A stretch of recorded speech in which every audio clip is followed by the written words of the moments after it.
Muy bien, hermanos, es un privilegio estar aquí con ustedes. Me alegra saludarlos.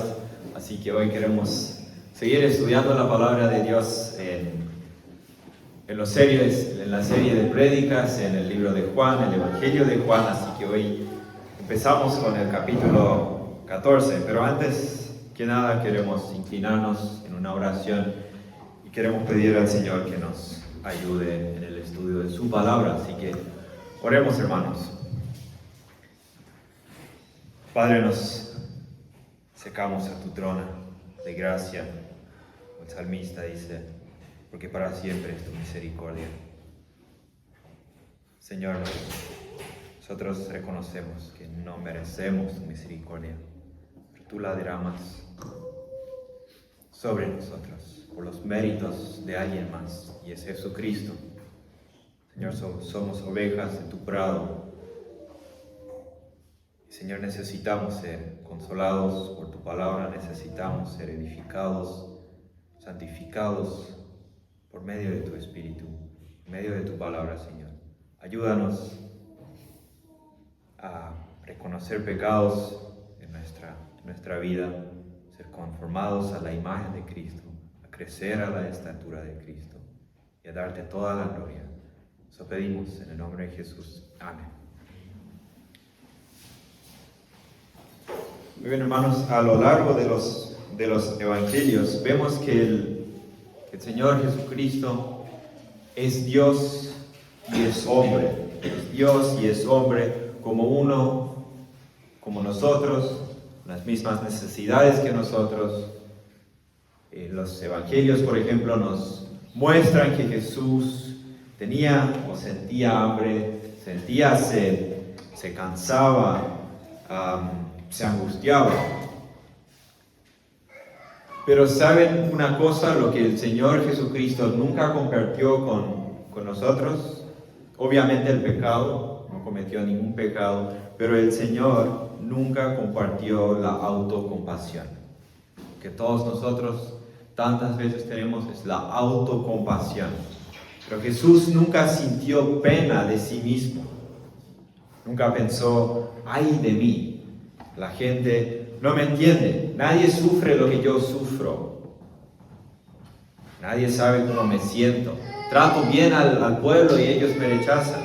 No, Jesús nunca sintió esta autocompasión. Cuando Jesús enseña a los discípulos que Él tendrá que ir a Jerusalén y sufrir ahí por los líderes, Pedro intenta llevarle al Señor a la autocompasión. Mateo 16, 21, Jesús dice, o sea, el escritor dice, desde entonces Jesucristo comenzó a declarar a sus discípulos que debía ir a Jerusalén y sufrir muchas cosas de parte de los ancianos, de los principales sacerdotes, de los escribas, y ser muerto y resucitar al tercer día.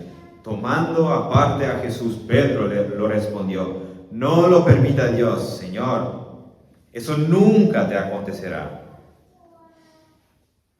No, Señor, eso no puede ser. Pero volviéndose, dijo a Pedro, quítate delante de mí, Satanás, eres piedra de tropiezo, porque no estás pensando en las cosas de Dios, sino en las de los hombres.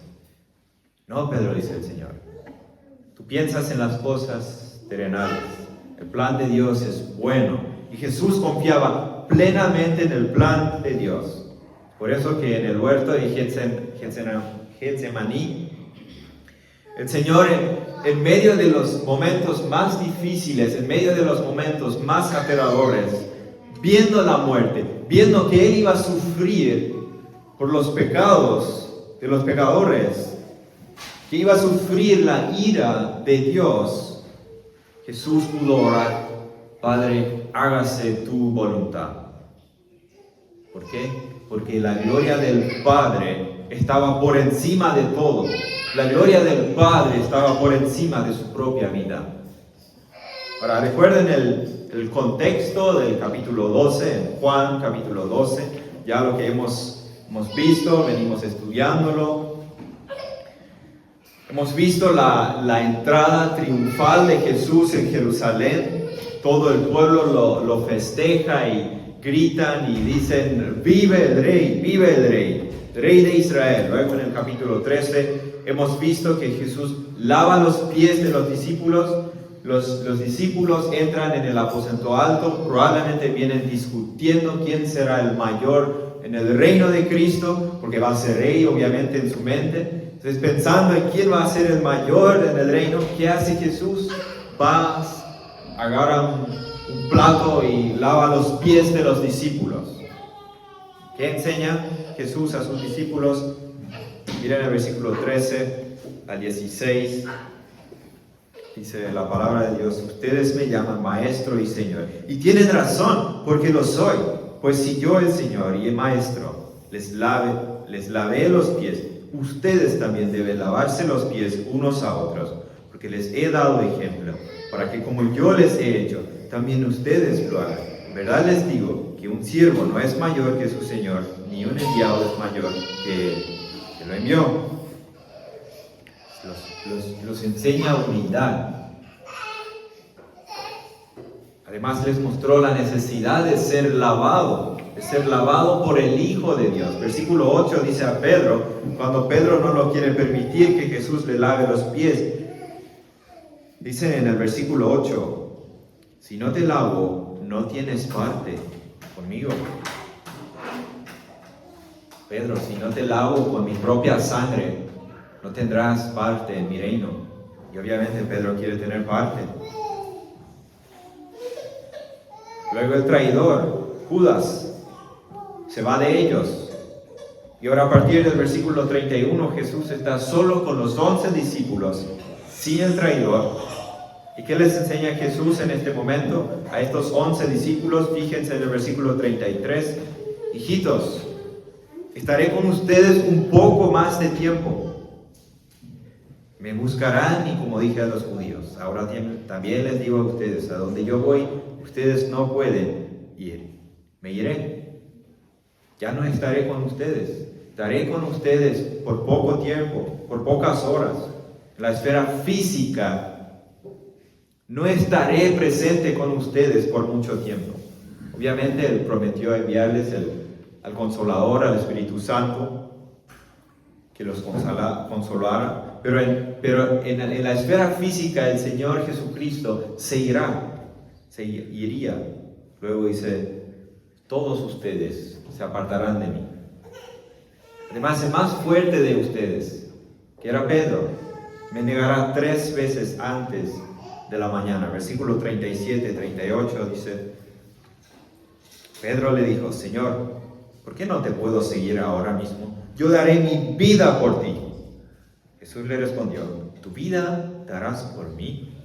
En verdad te digo que no cantará el gallo sin que antes me hayas negado 3 veces. Entonces,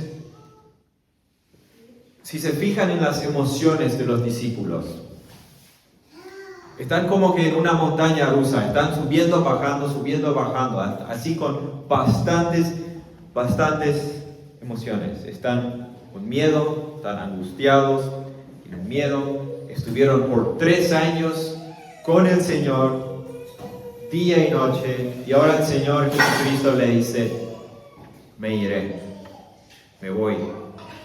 Y ahí entra nuestro texto. En vez de que el Señor tenga autocompasión, en vez de que sintiera lástima de su situación, Jesucristo consuela a los suyos. En vez de sentir esa autocompasión, de llevar todo el peso del pecado, de que nadie sabe cómo Él se siente, de sufrir la ira del Padre, el Señor consuela a los suyos. Es un texto muy conocido, muy amado por los creyentes, un texto que realmente nos consuela. En Juan 14, 1 hasta el 14, y voy a leerlo. Así que el título de la prédica es Consuelo para corazones atribulados. Entonces, versículo 1 hasta el 14, dice así la palabra del Señor. No se turbe su corazón. Crean en mí, crean en Dios, crean también en mí. En la casa de mi Padre hay muchas moradas. Si no fuera así, se lo hubiera dicho, porque voy a preparar un lugar para ustedes.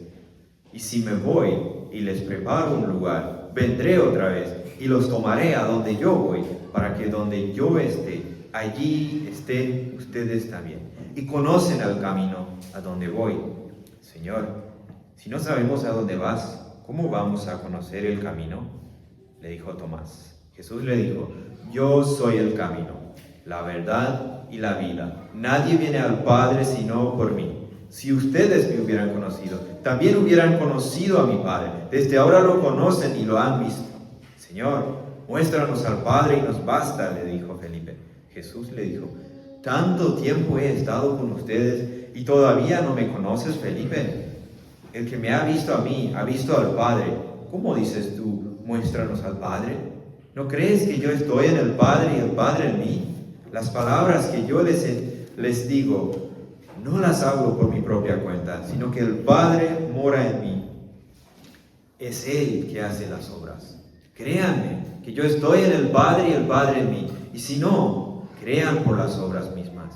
¿Verdad les digo? El que cree en mí, las obras que yo hago, Él las hará también. Y aún mayores que estas hará, porque yo voy al Padre. Y todo lo que pidan en mi nombre, lo haré, para que el Padre sea glorificado en el Hijo.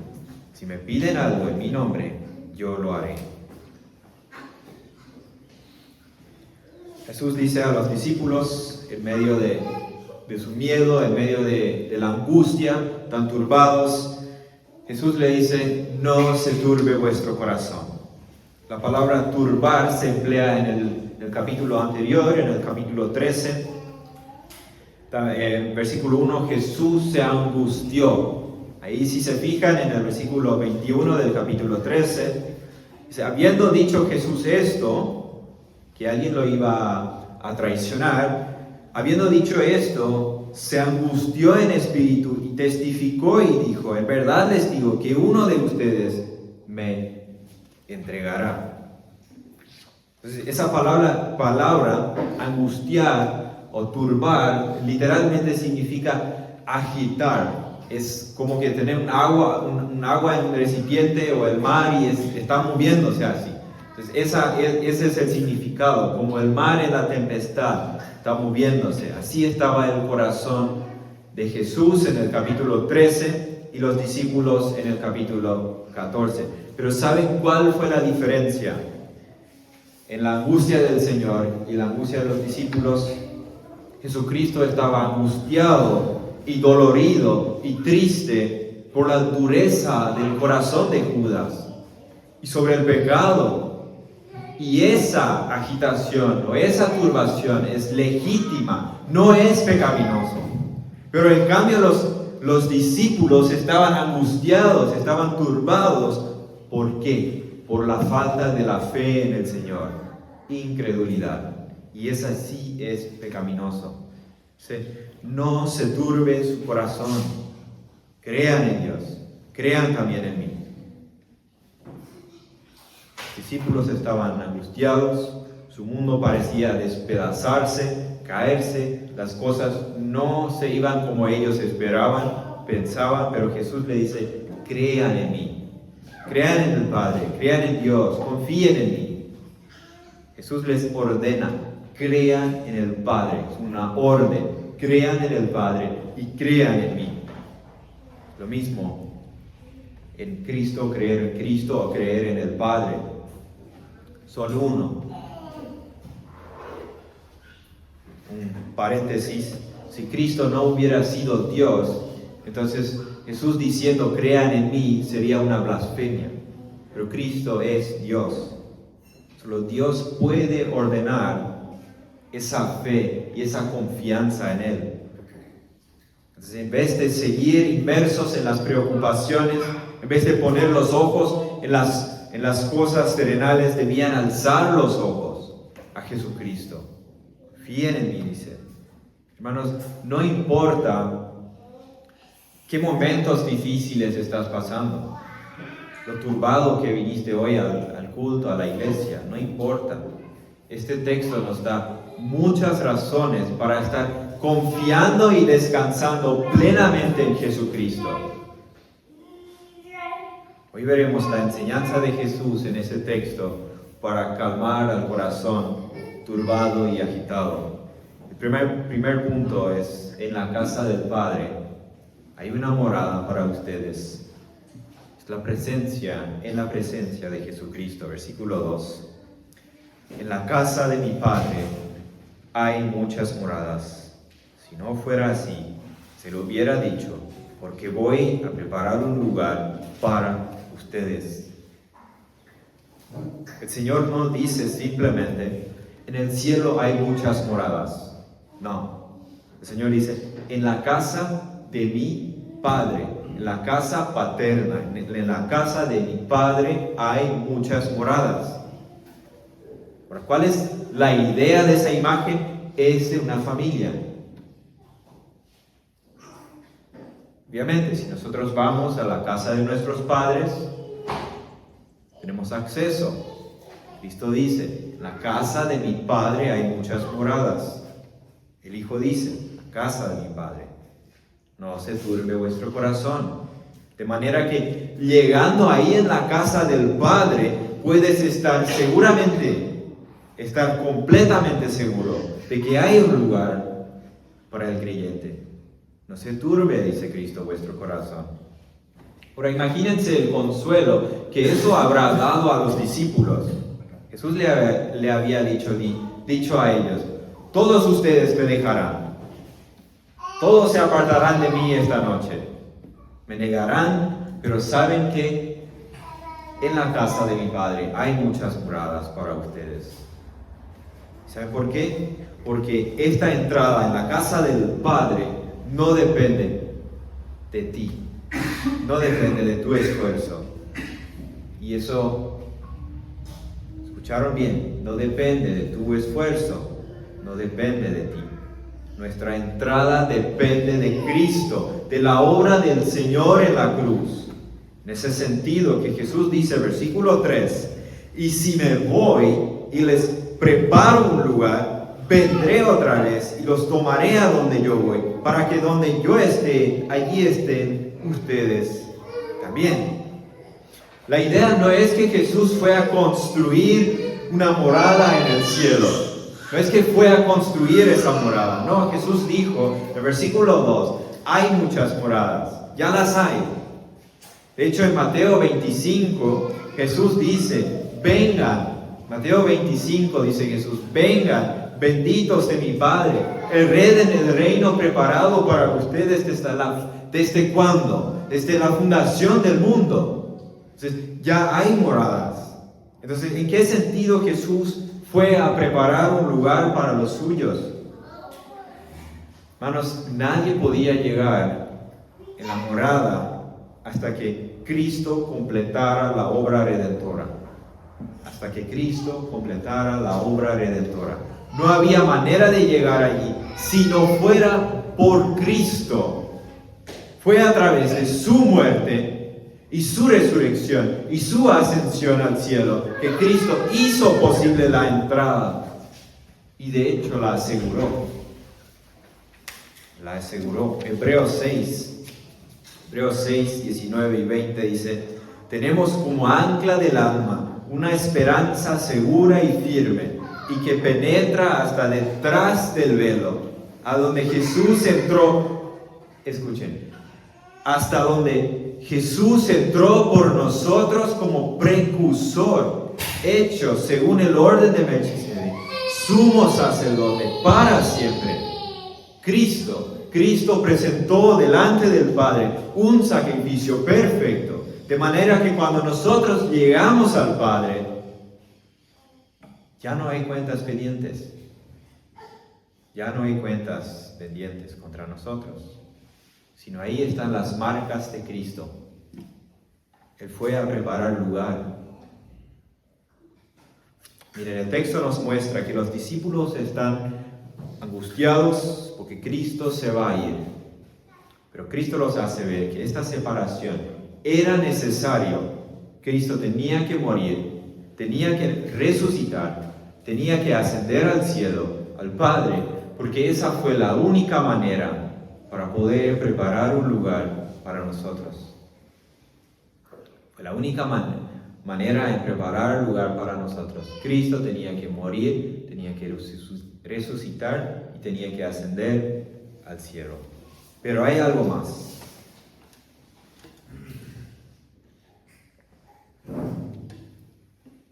Hay un propósito, un para qué.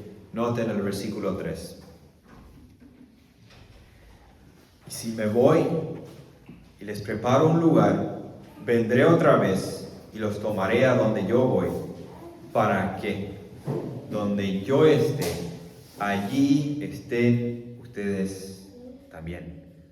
Para que donde yo esté, allí estén ustedes también. No dice, los llevaré al cielo.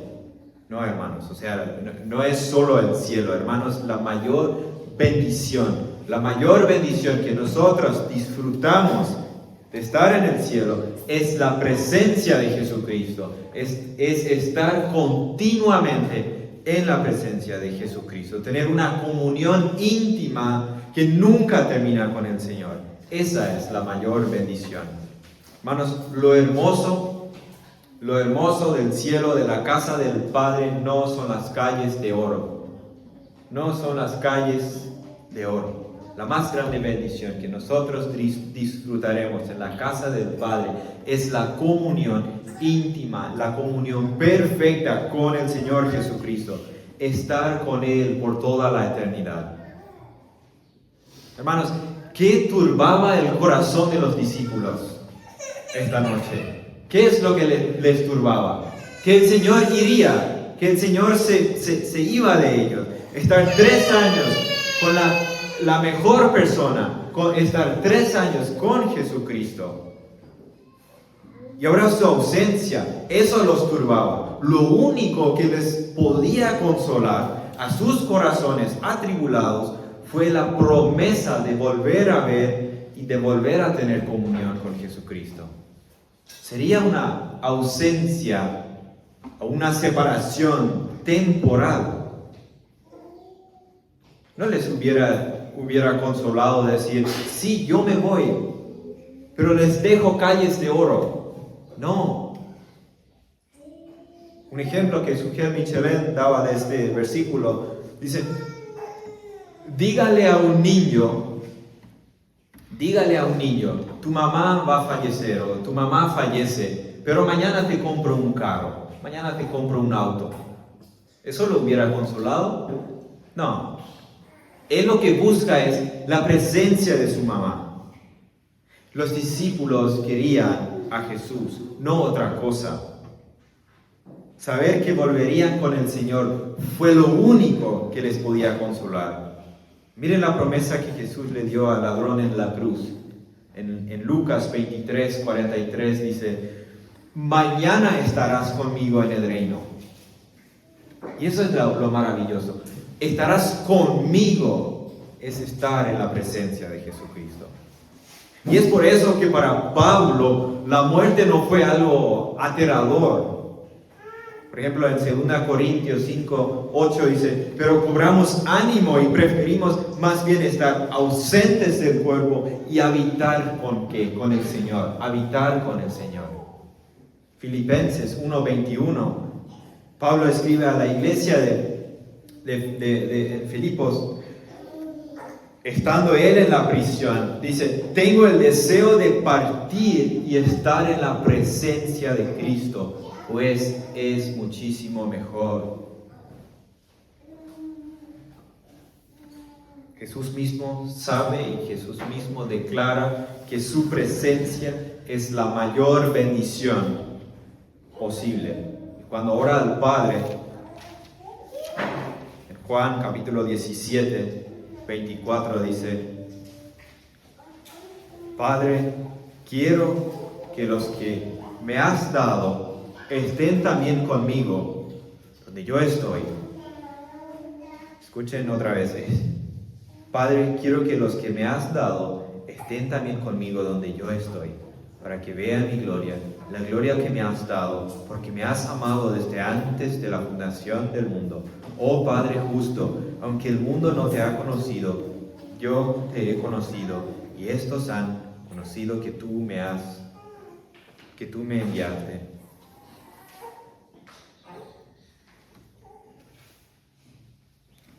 En la casa del Padre hay un lugar reservado para ti. Si eres creyente, no tienes nada que temer. No tienes nada de preocuparte. Allí disfrutaremos de la presencia de Jesucristo, la perfecta comunión con el Hijo de Dios, que murió en nuestro lugar, pagó nuestra deuda. Y aunque Jesús había explicado eso una y otra vez, que Él iba al Padre, esperaba que sus discípulos lo hubieran entendido. Pero en este momento su mente estaba tan perdido, estaban tan angustiados, tan agitada estaba su mente, que no lograban captarlo. Dice en el versículo 5, Señor, si no sabemos a dónde vas, ¿cómo vamos a conocer el camino?, le dijo Tomás. Su mente estaba tan turbada que no entendían la enseñanza de Jesús. Pero esa pregunta de Tomás nos lleva a una declaración, una de las declaraciones más extraordinarias en los evangelios, y esto es el versículo 6. Jesús dice en el versículo 6, yo soy el camino, la verdad y la vida. Nadie viene al Padre sino por mí. Esa es la segunda razón que consuela al corazón atribulado. Es que los creyentes en Cristo, los creyentes se dirigen con toda certeza al Padre. ¿Por qué? Porque Jesucristo es el camino. Si nuestra salvación dependiera de nosotros, de nuestra fidelidad, de nuestras obras, nunca, y te aseguro que nunca llegarías a la presencia del Padre. Si fuera por tus obras, por tu justicia, estoy seguro que nunca alcanzarías ese estándar santo y perfecto de Dios. Nunca. Pero ¿saben? Todos aquellos que confían plenamente en Jesucristo para perdón de los pecados pueden estar totalmente seguros de que terminan en la casa del Padre. ¿Por qué? Porque Jesucristo es el camino.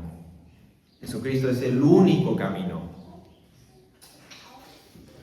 Versículo 6 dice, yo soy el camino, la verdad y la vida. Nadie viene al Padre sino por mí.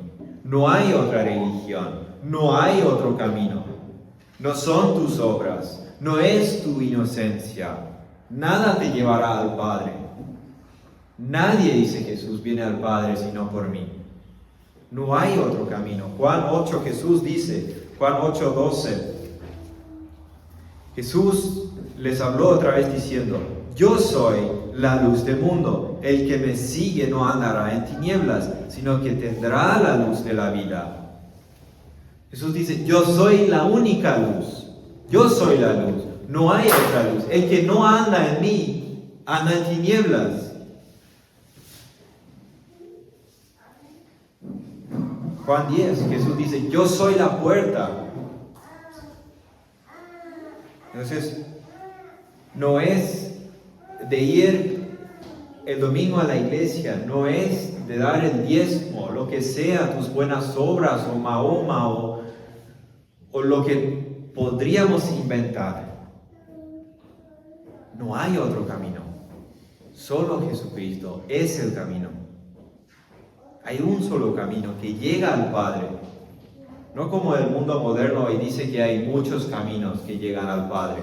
Con tal que tus intenciones sean buenas. No. Jesucristo es el único camino. Y no es una doctrina que te va a llevar a Cristo o a Dios. No es una doctrina, tampoco es una iglesia, sino es la persona de Jesucristo. Sin Jesucristo nadie llega al Padre. Es aquel que siendo Dios se hizo carne, se hizo hombre, al mismo tiempo siendo Dios, para que Él sea el sumo sacerdote que nosotros necesitamos. Y así muriendo en la cruz, en nuestro lugar, pagando nuestra deuda. Escuchen, Jesucristo no vino para señalar el camino.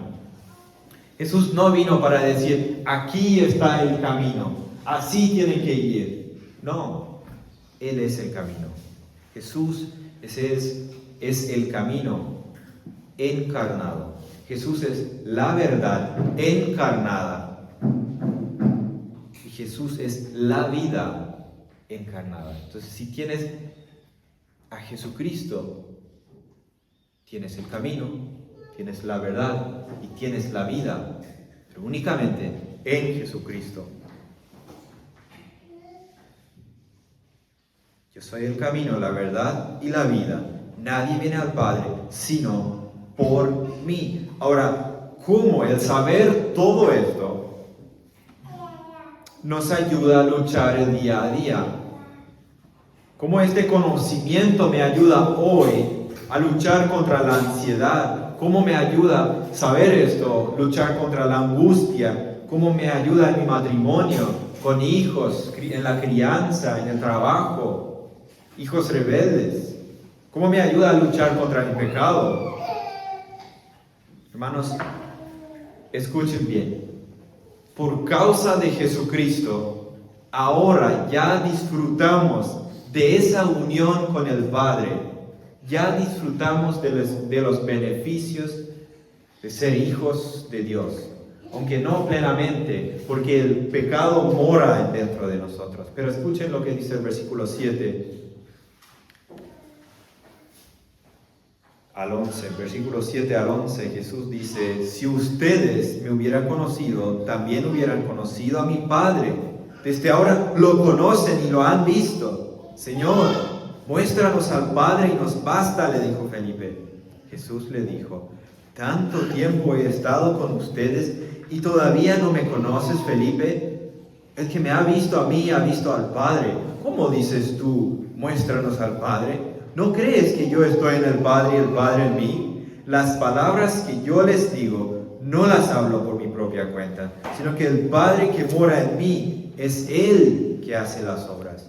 Créanme que yo estoy en el Padre y el Padre en mí, y si no, crean por las obras mismas. Ahora, no vamos a ver cada detalle de ese texto, este párrafo. No vamos a ver cada detalle de esa afirmación del Señor, de su deidad, de su unión con el Padre y lo que eso implica para el creyente. No vamos a ver todo por tema de tiempo. Pero fíjense en el versículo 7, dice: si ustedes me hubieran conocido, también hubieran conocido a mi Padre. Desde ahora lo conocen y lo han visto. ¿Cómo lo han visto? ¿Cómo han visto al Padre? Por medio de Jesucristo, a través de Jesucristo. La respuesta a Felipe, versículo 9, Jesús le dijo: tanto tiempo he estado con ustedes y todavía no me conoces, Felipe. Y ahí escuche: el que me ha visto a mí, ha visto al Padre. Pero muéstranos al Padre, dice Felipe. Pero me has visto, Felipe. Me has visto y has visto al Padre. Versículo 10. ¿No crees que yo estoy en el Padre y el Padre en mí? Jesús habla de esa unión de Él con el Padre en varias diferentes formas. Fíjense en el versículo 11. Créanme que yo estoy en el Padre y el Padre en mí.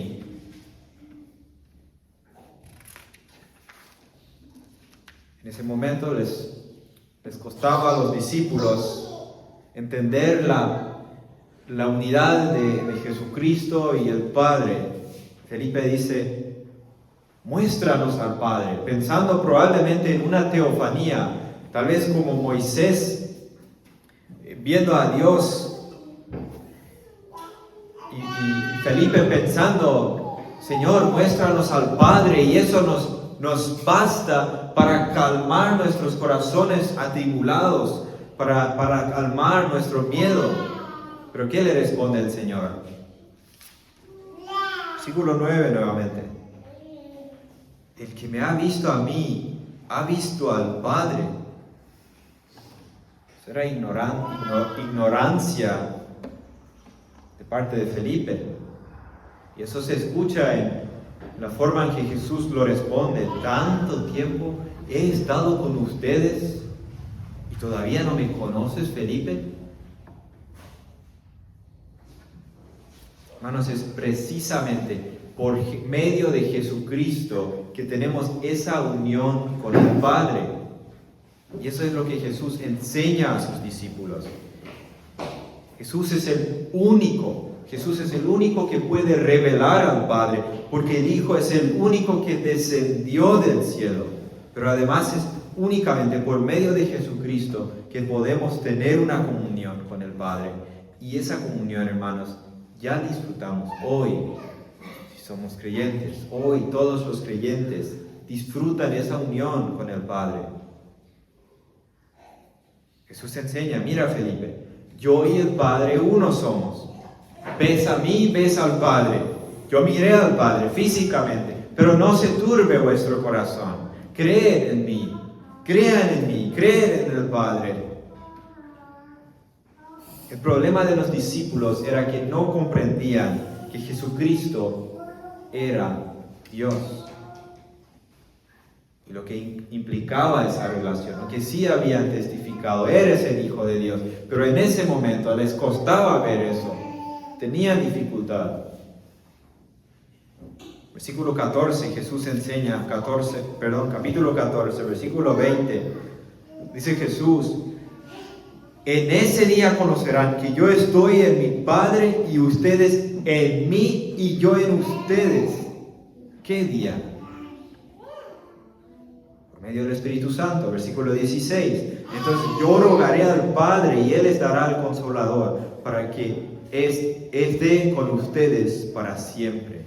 Es decir, el Espíritu de verdad, a quien el mundo no puede recibir, que ni lo ve ni lo conoce, pero ustedes sí lo conocen, porque mora con ustedes y estará en ustedes. Yo iré, pero enviaré al Consolador. Versículo 21. El que tiene mis mandamientos y los guarda, ese es el que me ama. Y el que me ama será amado, y escuchen, será amado por mi Padre, y yo lo amaré y me manifestaré a él. Versículo 23. Si alguien me ama, guarda mi palabra, mi Padre lo amará, y vendremos a él, y haremos con él morada. Ya disfrutamos de ese cuidado tierno de Dios. Él mora a través del Espíritu Santo. Él mora en cada creyente. Por medio del Espíritu Santo disfrutamos de ese cuidado tierno de Dios como Padre. Hermanos, ¿qué consuela el corazón atribulado? En el momento que el Señor se irá de ellos, no se turbe vuestro corazón. Yo y el Padre somos uno. Yo estoy en el Padre. Ustedes están en mí. Yo y el Padre lo amamos. Vendremos y haremos morada con ustedes, dice Jesús. Eso es el cuidado tierno de Dios, que ama a sus hijos. Y eso consuela al corazón atribulado. Eso debía consolar a los discípulos atribulados. Hermanos, es la verdad bíblica. Escuchen bien, es la verdad bíblica que consuela el corazón atribulado de un creyente. Una verdad que Cristo ya les había enseñado una y otra vez, les vuelve a enseñar. Y esa verdad bíblica, ese conocimiento de Dios que consuela al corazón atribulado. Entonces podríamos decir que teología, el conocimiento de Dios, no es solo para gente de la academia o para los que quieren estudiar. No, teología, la verdad bíblica, es para todos nosotros. En medio de la tribulación, necesitamos el conocimiento de Dios. Necesitamos poner nuestra mirada en Cristo. Y eso consuela al corazón atribulado. Hermanos, Jesús mismo usa la verdad bíblica para consolar a sus discípulos. Entonces, en medio de tus preocupaciones, en medio de dificultad en el trabajo, en medio de dificultad en la familia, salud, matrimonio, hijos, ansiedades, preocupaciones, recuerda que tú tienes un Padre en el cielo que te ama, así como ama a Cristo, y ese Padre amoroso te mantiene en este mundo con un propósito. Y eso debe consolar al corazón atribulado. Es la fe, la confianza en el Señor, en su plan, en su salvación. Y eso nos lleva al último punto.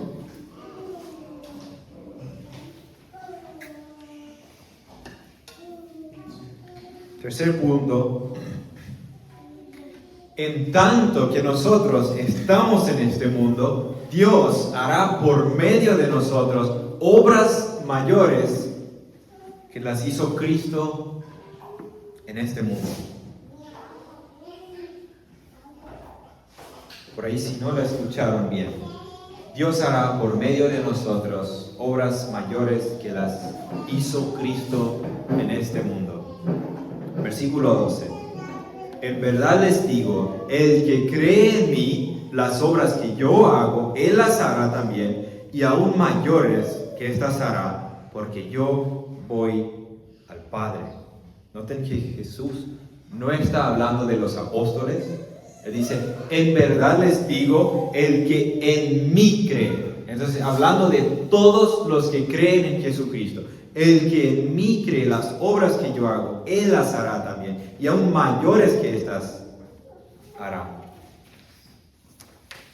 Ahora, creo que todos nosotros ya hemos escuchado que alguien use este versículo para afirmar que los creyentes van a hacer milagros mayores, van a hacer milagros más extraordinarios que Jesús.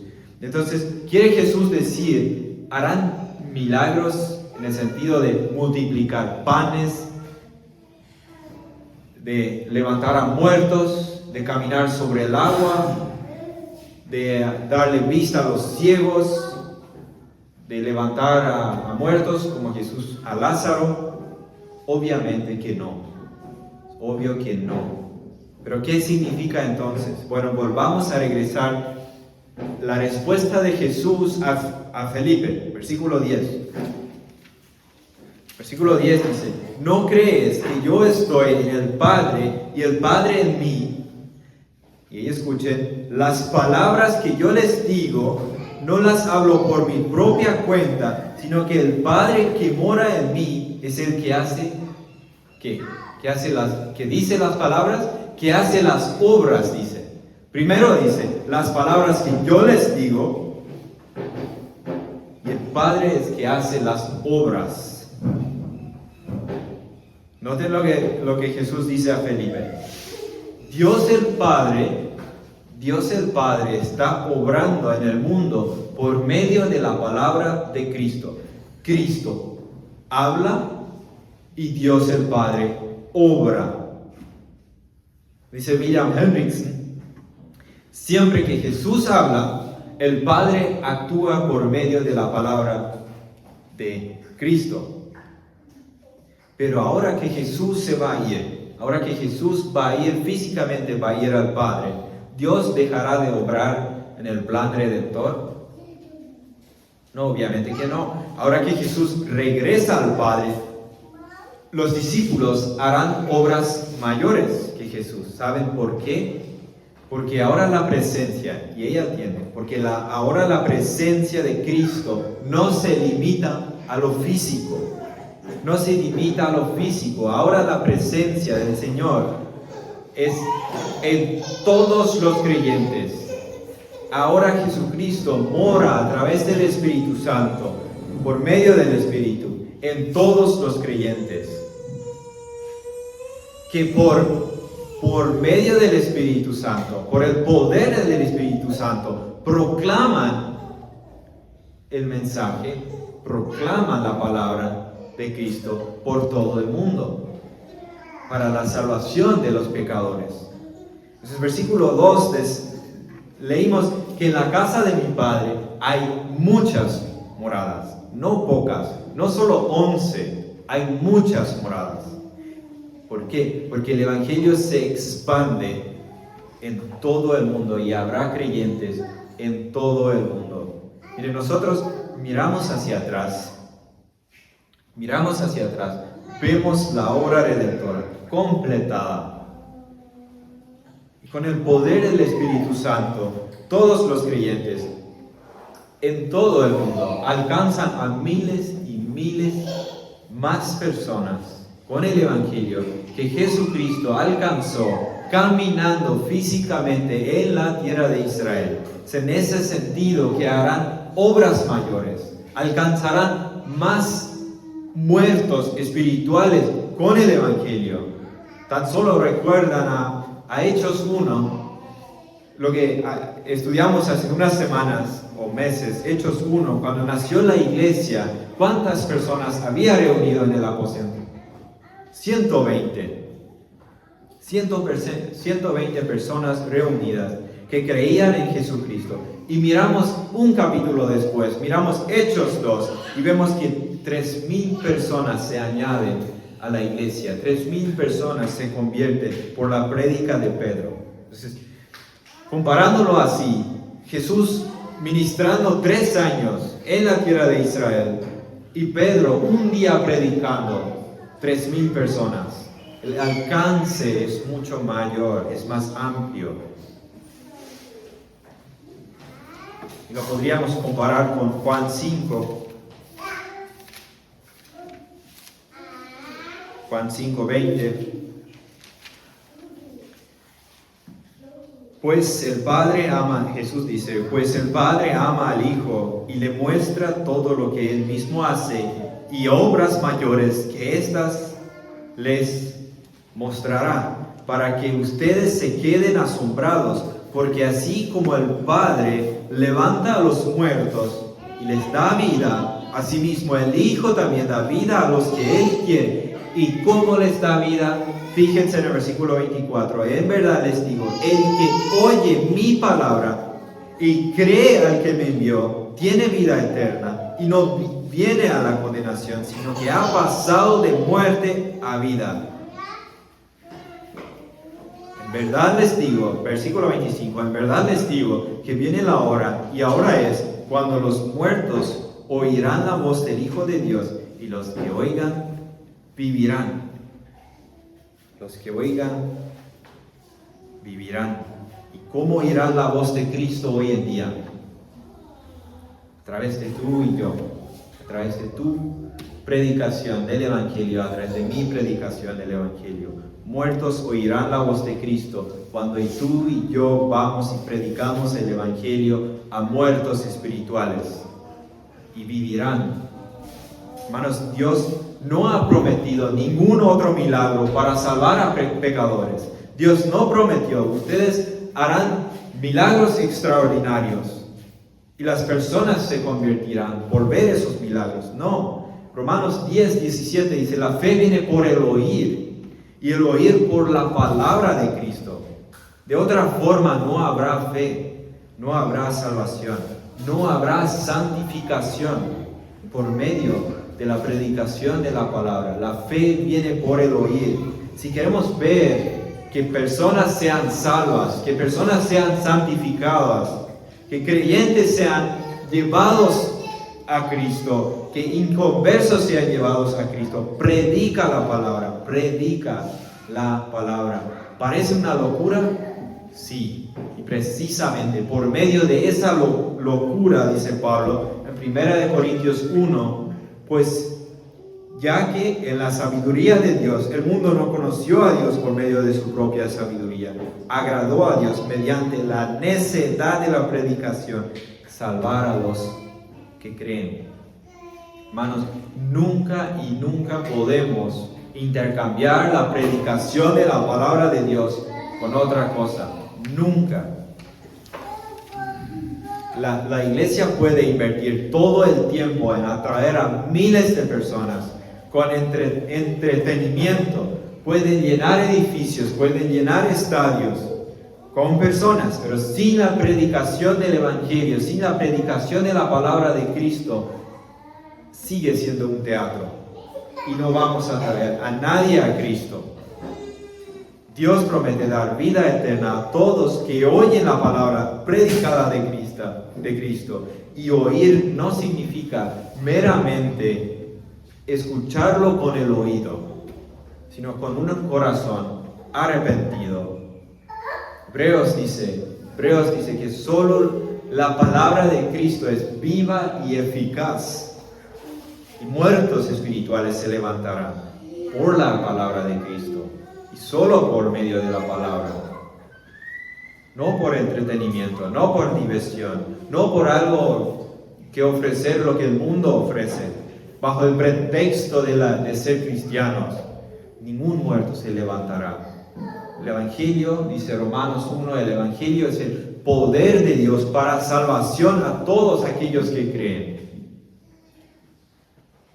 Y por eso harán obras mayores, porque el Evangelio alcanza a todo el mundo. Y es en ese contexto, y escuchen, es en ese contexto que el Señor promete darnos todo lo que necesitamos para llevar a cabo esa obra. Versículo 13. Y todo lo que pidan en mi nombre, lo haré para que el Padre sea glorificado en el Hijo. Predica el Evangelio, dice Cristo. Persuaden a los hombres para venir a mí, pero háganlo en mi poder. Y todo lo que necesitan para llevar a cabo esa obra, yo lo voy a suplir. Yo los daré, pero pídanme. Y dice, pídanlo en mi nombre, versículo 14. Si me piden algo en mi nombre, yo lo haré. Descansando únicamente en Jesucristo. Pedir en el nombre de Cristo no es algún código místico, algo místico, una fórmula. Pedir en el nombre del Señor no es una fórmula. Es pedir en la voluntad de Jesucristo para su gloria, es pedir para la gloria de Cristo. Y lo que pida, dice Jesús, yo les daré. Pero cuando el próximo domingo que vamos a predicar en las calles, no digo ahora el próximo, sino que el que vamos a evangelizar en la calle, ¿qué debemos hacer?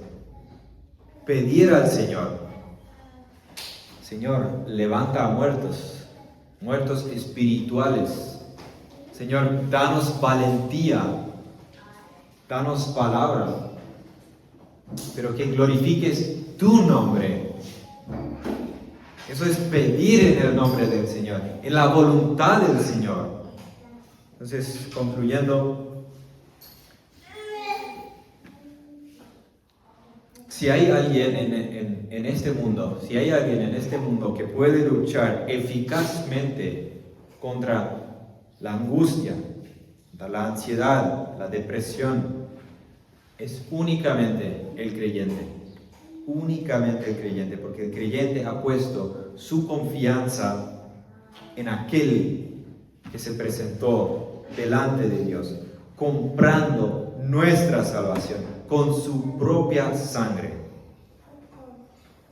muriendo en la cruz.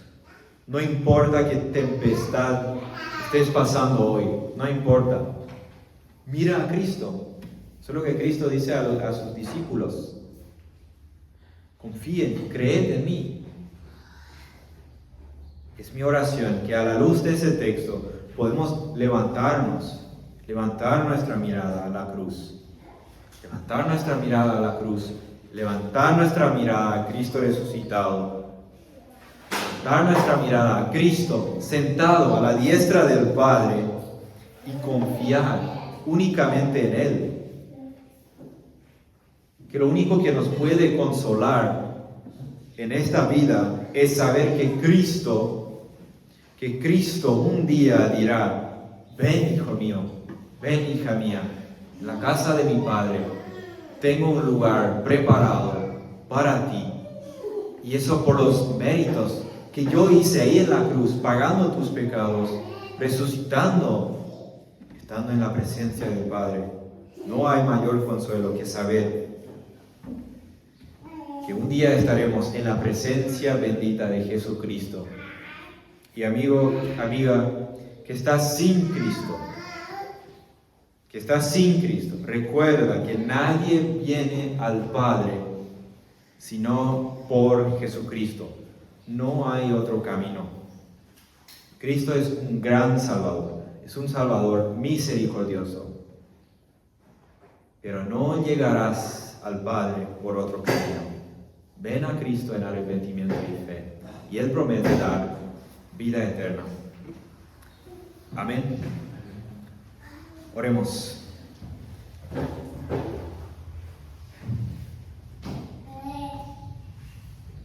Padre, te damos gracias por este precioso, hermoso texto que pudimos estudiar, Señor. No entendemos, en gran parte no entendemos lo que significa confiar plenamente en ti, lo que significa tu unión con el Padre, la Trinidad. Pero confiamos en tu palabra, lo queremos abrazar, Señor, abrazar en nuestro corazón. Perdónanos, Señor, perdónanos, que tantas veces somos como los discípulos atribulados y preocupados y tenemos la vista puesta en nosotros, nuestro poder. Perdónanos, Señor, ayúdanos a confiar y levantar nuestra mirada únicamente a Jesucristo. Correr hacia Él. Señor, ayúdanos. Eso pedimos en el nombre de Jesús. Amén.